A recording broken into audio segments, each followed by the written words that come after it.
Hey there, hi there, Hyde here. Good to see you all again. It's probably been a couple days since I've last recorded, but Hyde's in a good mood tonight, and that's pretty rare, I guess. Today we're going to be playing one of those stranger games from itch.io. It's called the National Test for Identification of Dangerous Phenomenons. And if you know anything about the English language, then you know phenomenons is not a word.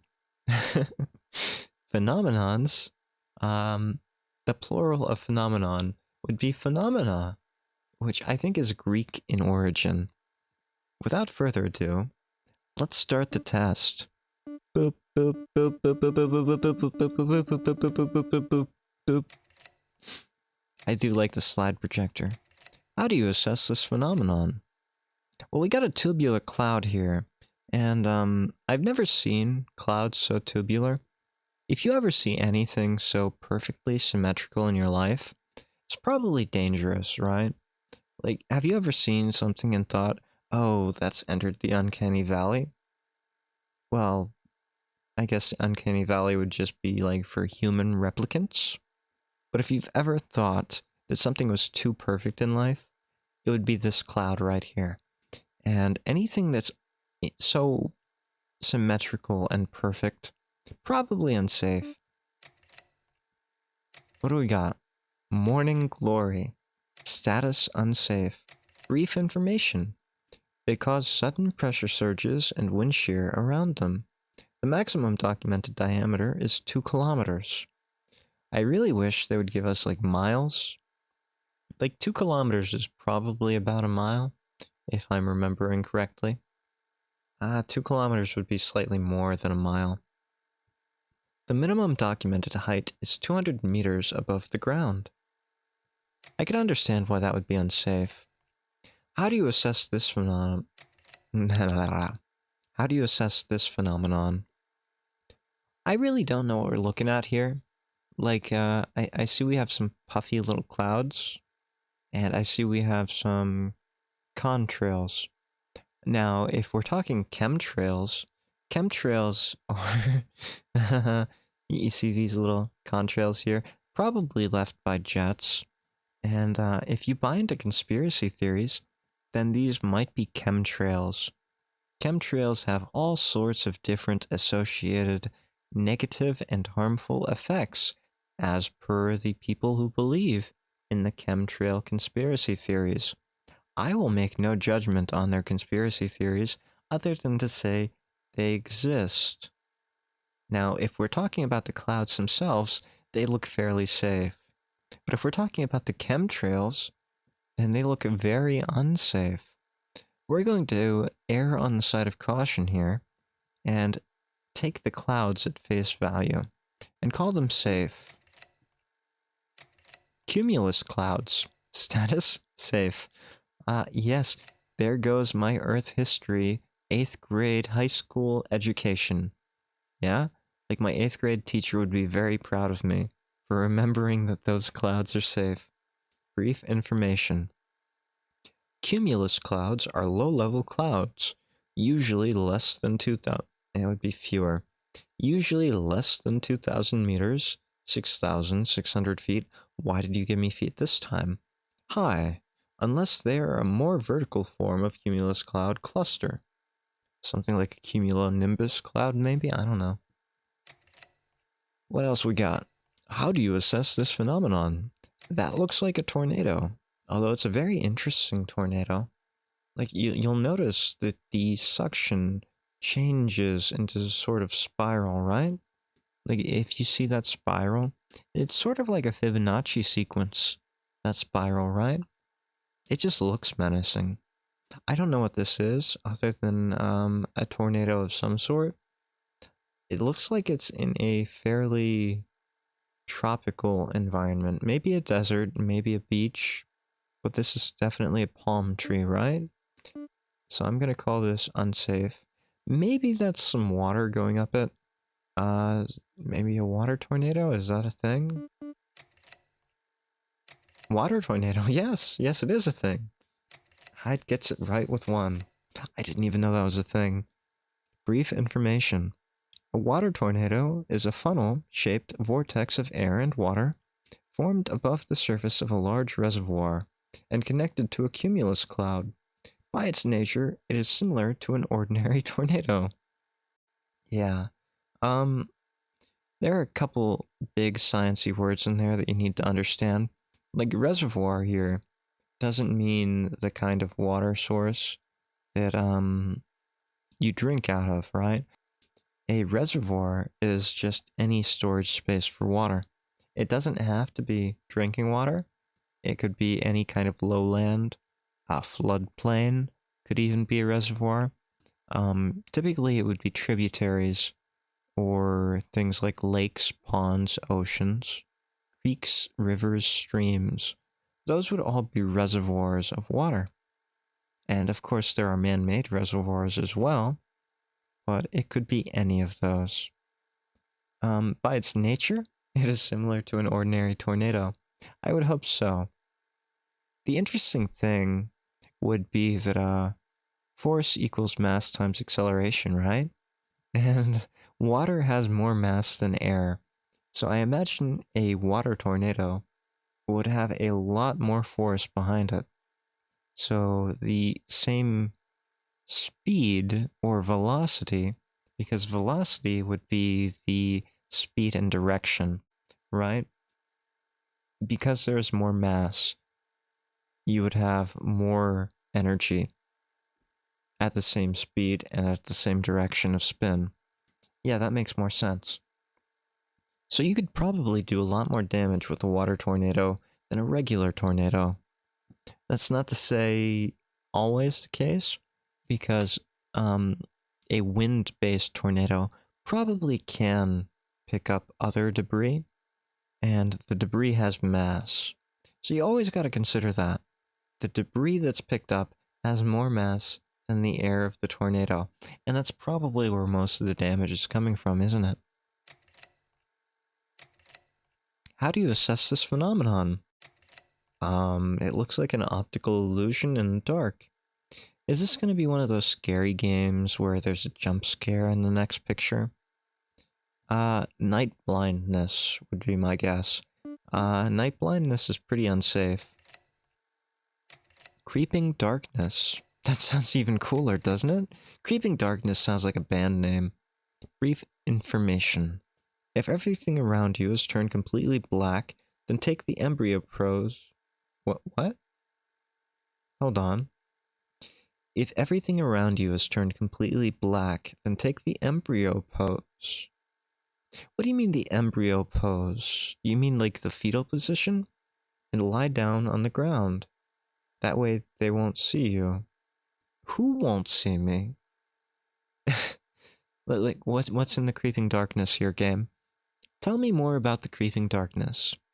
What's creeping in the dark? You know, the fear of the dark is a very primal fear. It's a fear of the unknown, right? Anything could be out there in the darkness beyond what you can see or know or sense. Anything can be out there. And that's what's scary, right?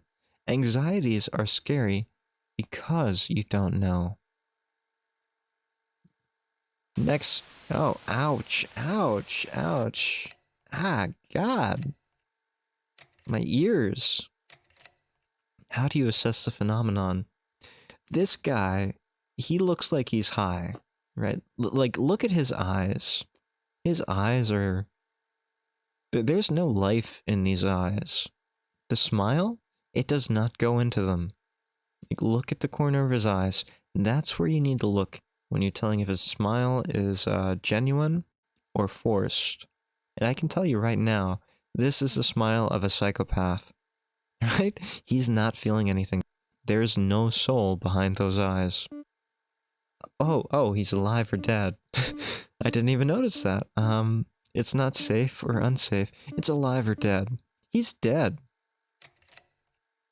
I wonder. Robbie Y, status dead. Brief information. Worked in the store 24/7. 24/01/1996. Left the store and disappeared. His body was found only after the phenomenon of creeping darkness near the 7th house of Mandela Street. Oh, I am not talking about the Mandela. No, we're not talking about the Mandela effect tonight. I'm sorry. We're not going there. Tell me more, game. Tell me more. How do you assess this phenomenon? Alive or dead? I'll tell you what, this guy actually looks alive. Like, he has a crossed eye here, but some people have a lazy eye. Like, if you look at where this is, he is not looking in the same direction. But, he's also not smiling in a fake way. This guy's probably alive. Anthony Manier, dead. Okay, I was wrong. But how was I supposed to know? He doesn't look like a corpse. He left the house on 24/01/1996. Ah, the same date, isn't it? At 7:26 p.m. His body was found in the forest near the reserve named after the founder of the city, after the phenomenon of creeping darkness. So this creeping darkness seems to be a recurring theme here. I don't know if it's shadow. Like, shadow does not have a mass. It does not have substance. But if a shadow does have mass or substance, then it would creep, or it would have the ability to do so. I wonder if that's what's going on here. It's not really the shadow that's creeping, but something that appears to be a shadow. What's next, game? How do you assess the phenomenon? She looks pretty normal. Let me check her glasses here. Like, her glasses. Her glasses seem to be showing some kind of, like, Microsoft. You remember back in the day? Probably not. You're probably not old enough. But if you're old enough, do you remember, like, Windows 1998 to Windows XP? There was that screensaver. It was a maze, right? And that's what her glasses look like it's showing. That Windows 1998 to XP screensaver maze. She's smiling genuinely. You can almost see it through her eye or her sunglasses. It does reach the corner of the eyes. So I'm going to say that this one is alive. Mary Neverman, also dead. Well, goes to show you, doesn't it? After a quarrel with her parents, she left in an unknown direction. Her body was found 10 meters from the house after the phenomenon of creeping darkness. So we're really pushing that narrative of creeping darkness. I understand that the scariest thing is the unknown. So if you don't know what's in the creeping darkness, it makes it so much more terrifying because your brain tries to fill in the gaps. But right now, we just have everyone dead. And that's not ideal, right? Like, someone has to live. Someone has to be alive, or else it's just, oh, this person is also dead, that person's also dead. And with a name like Mary Neverman, how do we know she was ever alive? We don't. Next slide. How do we assess this phenomenon? This guy is actually smiling. Again, you can see the crow's feet kind of crinkle at the eye. That's fairly typical. Like, a lot of people don't realize that the smile has to go into the eye. The only problem here is, he's also not having that crinkle here in his other eye. So he might just be very old. He might just have crow's feet. His eyes are also slightly off-centered.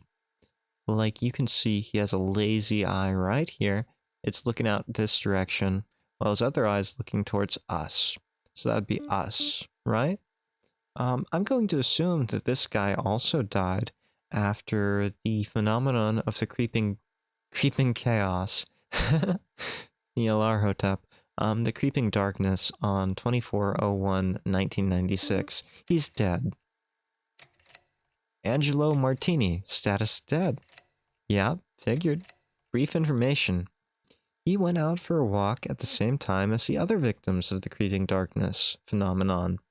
His body was found on the roof of his own house. It's very impressive that his body was able to make it that far, because again, force equals mass times acceleration. And the average mass of an adult man, we're talking probably at least 140 to 160 pounds. If you want to talk about mass in kilograms, I don't know. 60, 80, I don't know. Something. I'm not going to do that conversion for you. If you want to talk about force in newtons, I am also not going to do that for you. All I'm going to say is it's an impressive amount of energy to put a human male body on top of his own roof. And that's just assuming that it's like 1 story above the ground, right? It might be a 2-story house. It might be a 3-story house. Maybe he lived in a mansion with a name like Angelo Martini. Maybe he had connections. Maybe he was a made man. I don't know. But if it was a tall house, then he probably that's even more force. Maybe the creeping the creeping darkness. I keep wanting to call it the creeping darkness, the creeping chaos after the H.P. Lovecraft story Nyarlathotep, because Nyarlathotep was called the creeping chaos. But obviously, I think these stories are slightly disconnected, even if Nyarlathotep, the creeping chaos, did have the power to distort space with wormholes. Next slide. How do you assess this phenomenon? This is just a normal looking dude. Like, his hat's ridiculous, but he just looks normal to me, you know? He looks a bit concerned. I'm going to guess he's dead. Again, because of the creeping darkness phenomenon on 24/01/1996, I think it was. Dead. He's dead. John Doe, we don't know his name. Alive? He's alive? The only survivor of the creeping darkness phenomenon. Doesn't remember anything. It's very unfortunate when you get a survivor who doesn't remember anything, right? Like, that would be very useful information. Maybe you could tell us, sir. Maybe you could tell us. But it's understandable. Traumatic events happen all the time. And some people don't want to remember traumatic events. Perfectly acceptable.